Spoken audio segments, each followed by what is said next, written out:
안녕하세요. 엄마 아빠 자녀 교육이 힘들죠? 이상덕TV입니다. 오늘은 두 아들을 미국 명문대 아이비리그에 보는 아빠 얘기를 좀 해드리려고 생각합니다. 이 아빠는 제 지인인데요. 첫째 아들을 하버드대 법대를 입학시켰고 둘째 아들은 미국 명문 프린스턴대에 입학을 시켰습니다.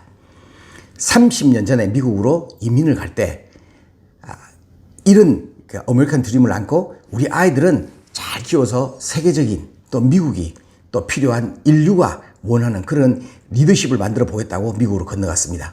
미국으로 갔을 때는 그때 갈 때는 큰 꿈을 안고 갔지만 미국 가서 일을 하고 또 경제적인 활동을 하고 아이들을 키우는 게 쉽지 않았어요. 그래서 저한테 전화가 오면은 그런 여러 가지 고생스러운 얘기를 하기도 많이 하고 했었는데 결국은 좋은 결과를 만들어냈기 때문에 제가 이 말씀을 좀 해드리려고 생각합니다. 맨 처음에 미국에 갔을 때는 경제적으로도 풍족하지 않고 또 여러 가지 상황이 또 맞지도 않고 또 환경 적응하기도 어려워서 아내와 두 아들과 함께 미국 가서 사느라고 고생을 너무 많이 했습니다. 그런데 자기는 부부는 고생하더라도 자녀들만큼은 잘 키워야 된다는 생각을 가지고 열성적으로 아이들을 키우고 공부를 시켰습니다. 그래서 첫째 아들은 하버드대 법대를 졸업하고 오바마 대통령의 보좌관이 되어서 일을 열심히 하고 또 뛰어난 인물이 되었고 둘째 아들은 아이비리그 명문대를 나와서 또 스스로 자기 일을 하는데 대학 들어갈 때의 이야기를 좀 해드리려고 생각합니다. 첫째 아들은 초중학교 다닐 때 공부를 잘했는데 동생만큼 잘하지는 못했습니다. 그러나 하버드대 법대를 당당하게 입학해서 중요한 역할을 미국 정치계에서 중요한 사람이 되기도 했습니다. 근데 둘째 아들은 1등을 한 번도 학교에서 놓쳐본 적이 없고 또 공부도 잘하고 여러 가지 학교에서 하는 생활을 잘했지만 하버드대 형아처럼 하버드대 입학을 하려고 원서를 냈는데 불합격했습니다. 그래서 많은 사람들이 형보다 공부도 잘하고 모든 것이 더 나았다고 생각하는데 왜 하버드 법대에 떨어졌는지 왜 형은 됐고 얘는 떨어졌는지 해서 너무나 의문이 가서 여러 가지 하버드대 왜 떨어졌는지 질문도 하고 여러 가지 많이 했습니다. 그때 저도 이 소식을 들었을 때 깜짝 놀랐죠. 왜 동생은 당연히 되리라고 생각하고 주위에 많은 사람들도 당연히 될 거라고 생각했는데 떨어졌기 때문에 많은 사람들이 놀랐습니다. 그래서 이제 형보다 공부를 잘한 이 동생이 떨어진 이유에 대해서 하버드 대학에 질문을 했습니다.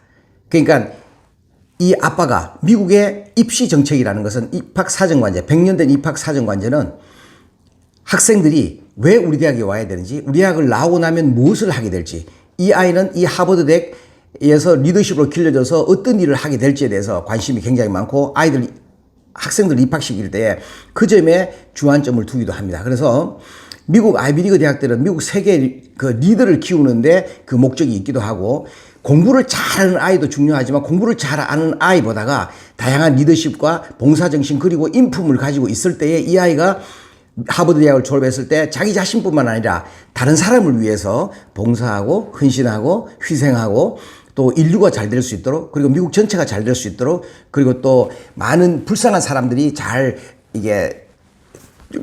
도울 수 있도록 이런 아이를 키우는 게 이제 이 학교의 목표죠. 첫째 아들은 공부도 잘했지만 초등학교 때부터 바이올린도 열심히 하고 지역 오케스트라의 그 단원으로서 활동도 많이 하고 또 이런 악기를 가지고 양로원이나 고아원 등에서 봉사도 많이 하고 어려운 사람도 돕고 이런 일에 많이 봉사활동에 자기 시간을 많이 하려 하면서도 공부를 열심히 했고 또한 학교에서 축구부에 들어가서 축구부에서 팀원으로 뛰기도 하고 나중에는 주장으로서 팀을 이끌기도 하고 또 팀을 위해서 자기 스스로를 희생하고 봉사하기도 하고 배려하기도 하고 이렇게 하면서 리더십을 많이 길러서 또 이런 자료들 스펙들을 가지고 하버드대에 얘기를 했고 그런데 동생은 초중학교 때 전교에서 내내 1등을 했지만 공부 외에 특별한 활동을 많이 하지 않았다고 합니다. 그래서 얘는 뭐 피아노를 어릴 때 좀 치고 말았지만 바이올린을 쳐서 다른 사람한테 보여주기나 이런 거나 그리고 축구 같은 이런 거 책 보고 공부하는 건 좋아했는데 축구라든가 또 아니면 다른 운동을 좋아한다든가 그러면 산악을 좋아한다든가 다른 이런 걸 좋아하지 않았기 때문에 공부에는 굉장히 관심을 가지고 많이 했지만 다른 부분의 봉사활동이나 이런 부분에는 조금 부족했던 것 같아요. 그래서 그 하버드대에 그 전교 1등을 가지고 원서를 냈지만 하버드대에서 불합격한 이유에 대해서 나중에 설명을 하는데 이 아빠가 하버드대에 질문을 했습니다. 왜 우리 첫째 아들은 됐는데 둘째 아들은 떨어지느냐. 얘는 전교 1등을 했는데. 그러니까 하버드대 입학사정관에서 말씀을 이렇게 했답니다. 이 둘째 아들은 SAT도 만점 받고 전교 1등을 놓치지 않았던 모범생이었지만은 우리 학교에서 하버드 대학교에서 원하는 학생은 아니다. 우리 하버드 대학은 세계적인 인재가 되고 리더가 될 사람들을 키우는 학교이기 때문에 학교 공부를 잘하는 사람들이 우리가 필요로 하는 게 아니라 그러한 인재가 우수한 인재가 되어서 세상에 나가서 많은 사람들을 돕고 배려하고 세상을 바꿀 수 있는 이런 사람들이 필요한데 이 학생은 공부는 자기 잘해서 자기 분야에 공부를 열심히 할 수 있을지 모르겠지만 미국에 원하는 3%에서 5%의 리더십은 되기가 어렵다. 왜냐하면 어릴 때 그런 활동을 안 해봤기 때문에 나중에 돼도 그런 걸 하기가 어렵다. 이렇게 얘기를 했다고 생각합니다.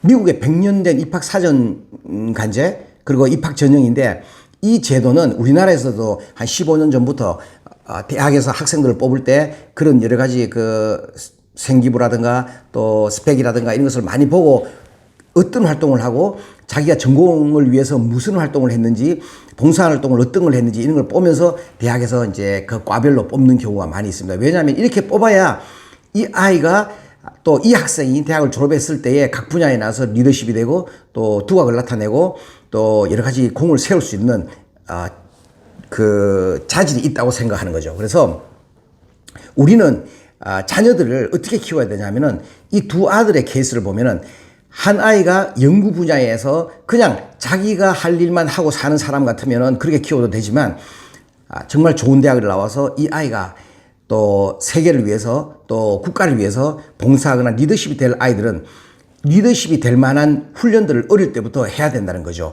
그래서 우리가 아이들을 키울 때에 그 아이 한 사람만 바라보고 키울 것인가 또 이웃에게 좋은 영향, 선한 영향을 끼치고 사는 사람으로 키울 것인가에 대해서 우리가 생각을 많이 하고 이제 키워야 되는데 그러면 우리 자녀들은 어떻게 키우는 게 좋을까에 대해서 한번 제가 좀 말씀을 좀 드리려고 생각하면 최소한 한 사람 앞에 운동 하나는 꾸준하게 시켜서 운동을 하면서 또 넘어지고 깨져보기도 하고 같이 또 팀워크를 짜서 또 함께 조화를 이루어서 어떤 것을 해내는 그런 훈련도 하고 또 거기서 리더십이 되어서 팀을 이끌어가면서 또 어려움과 힘듦과 또 팀을 단합시키기 위해서 자기가 스스로 봉사하고 희생하는 것도 해봐야 되기도 하고 또 그리고 이제 악기를 하나를 열심히 1인 1악기로 악기를 하나 하면은 악기하는 사람은 뭐가 좋냐 하면은 감성적이고 또 영혼의 심금을 울리는 여러 가지 일들을 해낼 수도 있고 또 내가 마음 저 깊이에 나오는 어려움이나 또 즐거움이나 희노애락들을 느낄 수 있는 게 이 악기에서 느낄 수 있고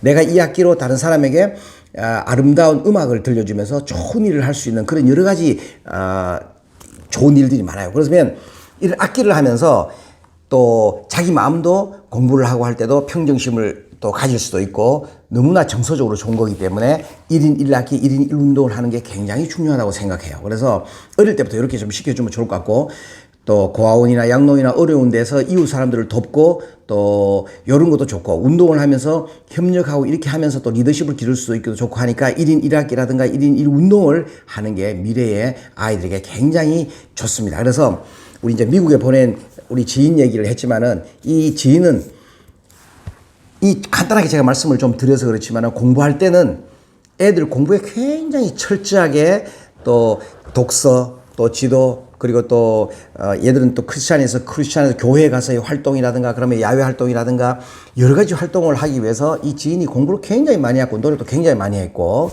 둘째 아이를 위해서도 그 노력을 많이 하는데 결과적으로는 이 아이들 두 사람 다 키우는데 성공을 했는데 이 부모들의 노력은 눈물 날 정도로 이루 말할 수 없이 아이들을 위해서 모든 관심과 모든 초점과 모든 가족의 일들이 아이들을 위해서 이루어진 것 같아요. 그래서 우리가 한 아이를 잘 키우기 위해서 부모님들이 초등학교 1학년부터 중학교 한 2학년까지는 자녀들에게 모든 관심이 매달려 있어야 되고 자녀들이 스스로 모든 일을 할 때까지는 그 아이에게서 초점이 없어지면 안 되고 이 아이들을 위해서 아빠 엄마도 노력을 많이 해야 될 뿐더러 공부도 많이 해야 되고 주위에 있는 그 뉴스나 정보나 이런 것을 많이 모아서 아이들이 클 때까지 여기서 계속 서포팅 해줘야 되는 것이 필요합니다.